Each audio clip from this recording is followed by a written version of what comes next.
Alright, so this is how to access and change menu 1 and 2 for a Viper 350 Plus alarm system.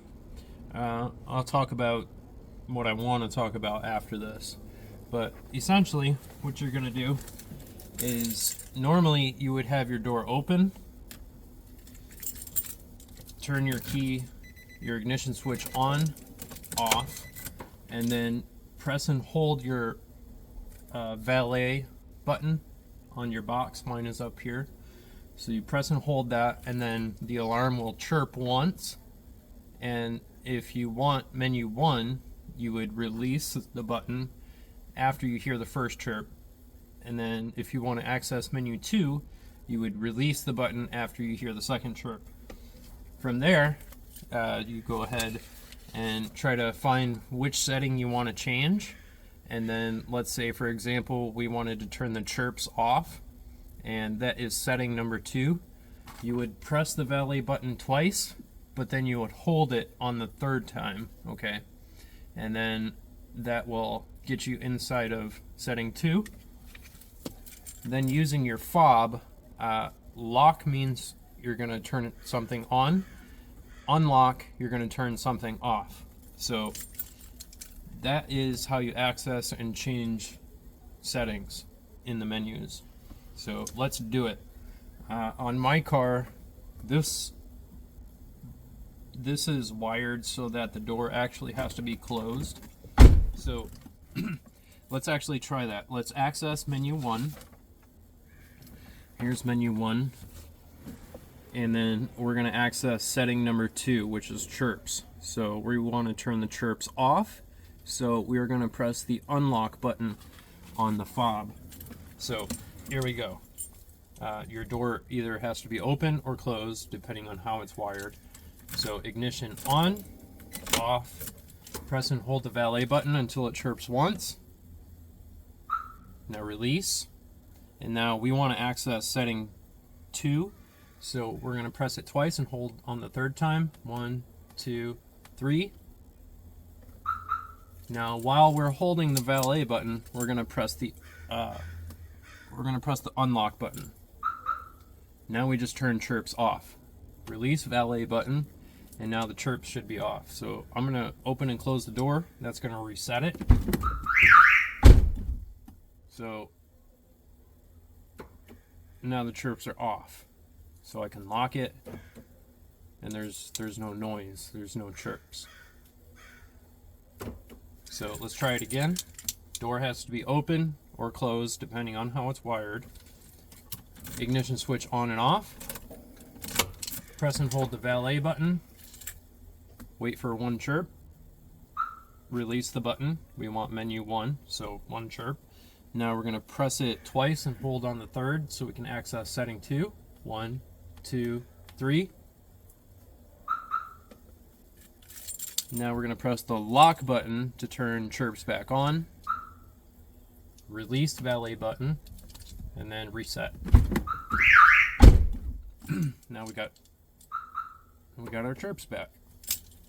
So let's do a harder one. Let's access menu 2, and let's go for number 6, which is bypass notification. Okay, so what's that? That's going to change the beep for the lock button. So if I lock the car,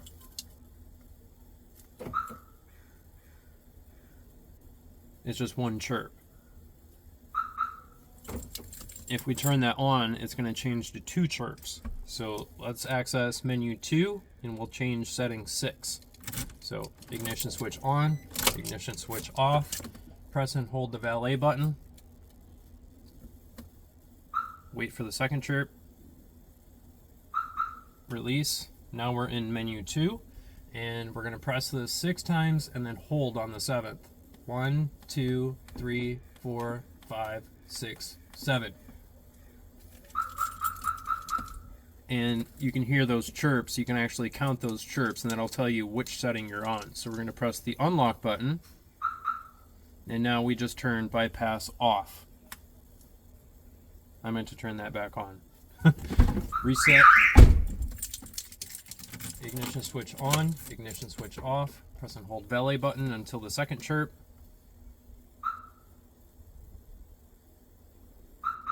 Release. Now we're in menu 2, so we're going to press it 6 times.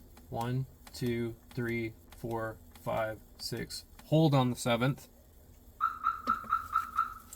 And we want to turn it on, so press the lock button. Release valet. Reset. Now I'm going to lock it, and you'll hear there's going to be 2 chirps. Okay, so that means bypass is on.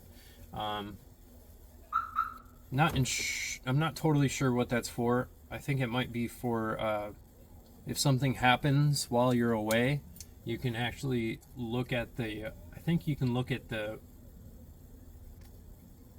there's a way you can check to see if anything happened while you're away.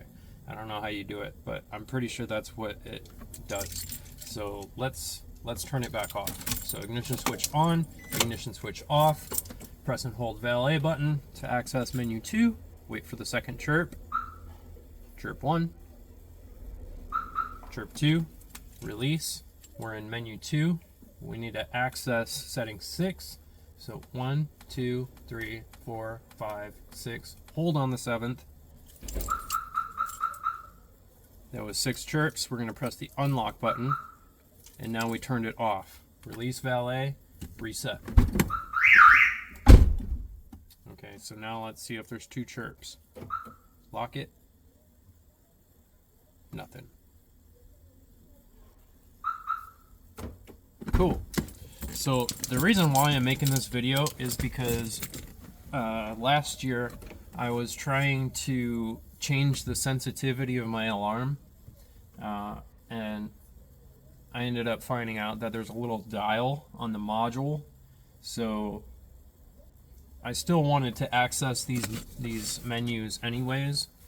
So let's see, we've got active arming, chirps, ignition controlled door locks, active locking, panic with ignition on, 0.8 second door lock pulses, forced passive arming on, automatic engine disable, armed when driving, code hopping on, and then menu 2 is siren, 30-second siren duration or 60-second siren duration. You can choose which one.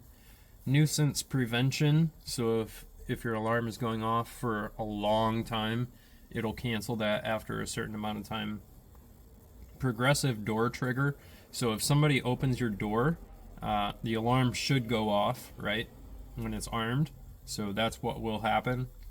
Valet switch input, 1 pulse or 2 to 5 pulse. You can change those. Bypass notification, ignition controlled dome light on, single unlock pulse or double unlock pulse. So if you press the unlock button, do you want to hear 1 chirp or do you want to hear 2 chirps? You know, and then same thing for the lock. If you press the lock button, do you want to hear one chirp or do you want to hear 2 chirps? You can change those. And then channel 3 validity. So this is for like adding something else, kind of like if you wanted to hook up your trunk to it, that's what that would be for. All right. So I wanted to access these menus, but I couldn't do it because, and it says it right here in the instructions, open a door. The H15 green wire or the H17 violet wire must be connected. So I had to go inside my alarm module and find out that the violet wire was not connected. So I connected that to the door switch, and now I think it's like normally closed or normally open when the door is closed, or normally closed when the door is closed. So unlike other cars, my door has to be closed. That drove me nuts. It took me like an hour to just to try accessing these menus with the door closed, because I was trying to follow the menu, or I was trying to follow the manual. Okay, so that's how you do it. That's how you change. That's how you access the menus and change each setting. Hopefully it helps.